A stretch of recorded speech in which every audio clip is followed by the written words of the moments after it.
Tēnā koutou katoa.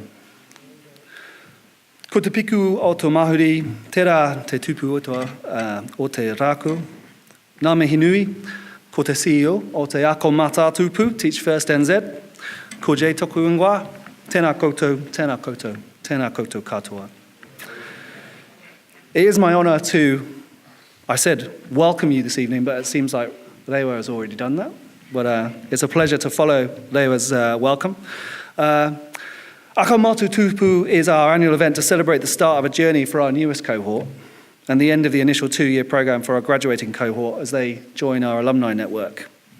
It's also our opportunity to recognise everyone here this evening, and we're grateful for your ongoing support, and we certainly could not do what we do without you. Teach First NZ, Te Ako Mātātupu, is a charity and a network with the bold vision that every child in Aotearoa, New Zealand, should be able to fulfil their potential. And we're working to address the systemic causes of education inequality, which mean that too many children don't get that opportunity. So it's with real excitement that we can introduce you to our newest cohort this evening, but also welcome many others of the now 150-strong network of Teach First participants and alumni, along with the growing network of principals, mentors and partners who support them.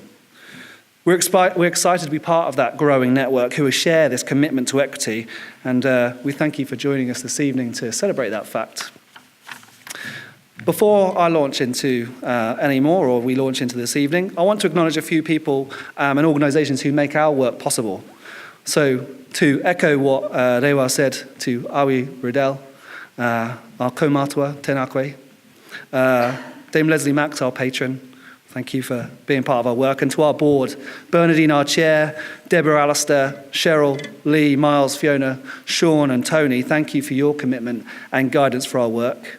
To our funders, many of whom are here this evening, the Next Foundation, the Wolf Fisher Trust, the Aotearoa Foundation, the Hugo Charitable Trust, the Fletcher Trust, the Heinz Foundation, NZEST, Cognition Education Trust, and the Joyce Pfister Trust.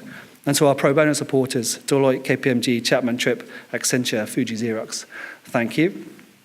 And thank you also to the Ministry of Education, who are also represented here this evening. They are some people with whose support and partnership we've made a difference for 30,000 or more young people across Auckland and Northland since 2012. I want to especially acknowledge the tremendous contribution of the University of Auckland in helping Teach First NZ to get to where we are today, and in particular, and his name's going to come up a few times to his embarrassment, I imagine, Professor Graham Aitken, to Dr. Nairi Hoban and Dr. Fiona Rell. Thank you all for what you've done and continue to do in working with us. We recognise your dedication and to the participants we share and the schools and students that we work with. We're so grateful for all that you've offered us, and we hope that our relationship can continue for years to come.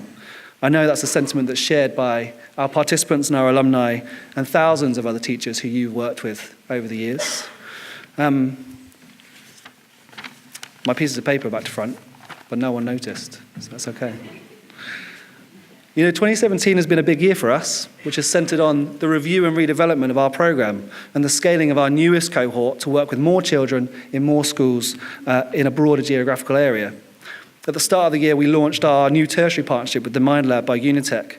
And with them, we've created a brand new master's level teaching and leadership qualification, which our 2018 cohort will be completing over the next 2 years, and which they started last week. This new collaboration has allowed us to step back and consider how we are ensuring that we are developing outstanding teachers and leaders through our flagship programme in the best possible way. Teachers who are future-focused and able to support young people to be ready for the future they'll face when they leave school. And so again, to Francis, Fee, Craig, Tim, Lucy, and the rest of the Mind Lab team, thank you for challenging us and coming with us on the next leg of our journey. A short time ago, a young lady, who actually is with us this evening, but I won't name her, from one of our partner schools came to our office to help us thinking about planning for the future. And I asked her what she felt was some of the reasons why so many young people in this country do not fulfil their potential through education. And her answer was quite simple, but also incredibly compelling. She said, "We just want to be free to learn." What she meant was that for many complex reasons, both in school and beyond, too many young people face limits in their ability to grasp and own their own learning. I found that compelling because it reminded me that our job is not to figure out why so many young people are failing in the education system, but to ask why, as a society, we're not yet able to provide every child the opportunity to grow and develop in the way that's right for them. Why are we not yet, as a society, able to support all young people to untangle the many complex reasons that stop them from grasping that freedom to learn, so that they're able to fulfill their potential in every case? So the question is, how can we ensure that all young people have what they need to fulfill their potential? As I see it, that's our collective challenge, and the challenge that our 2018 cohort are accepting as they start on our journey this month. And it would, of course, be remiss of me to not acknowledge the fact that that is also the question that the 2016 graduating cohort accepted 2 years ago, and that the 2017 cohort embarked on just a year ago, and that many of our alumni who are with us this evening and elsewhere are continuing to address, many now in their 5th or 6th year of teaching, or in school leadership, or working in other areas. So, at Te Ako Mātātupu, we firmly believe that all young people can fulfill their potential, and we believe in making that a reality. So thank you to everyone who shares that commitment with us and shares that belief.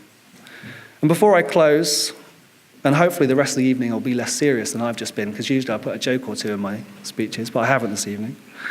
But before I close, I want to acknowledge that one last group of people who we definitely couldn't have done any of the work that we do without them, and that's my team at Te Ako Mātātupu, Teach First NZ. So to Jono, Michelle, Lynn, Emily, Liam, Billy, and Bina, and to Hannah, Ruby, and Bailey.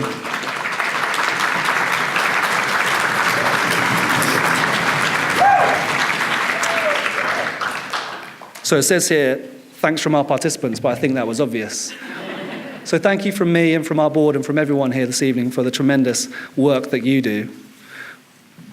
So with that, good luck to the 2018 cohort. Congratulations to the 2016 cohort. I hope that everyone here this evening enjoys what's about to unfold. Have a wonderful Christmas and New Year, and please stay connected with us. Kia ora.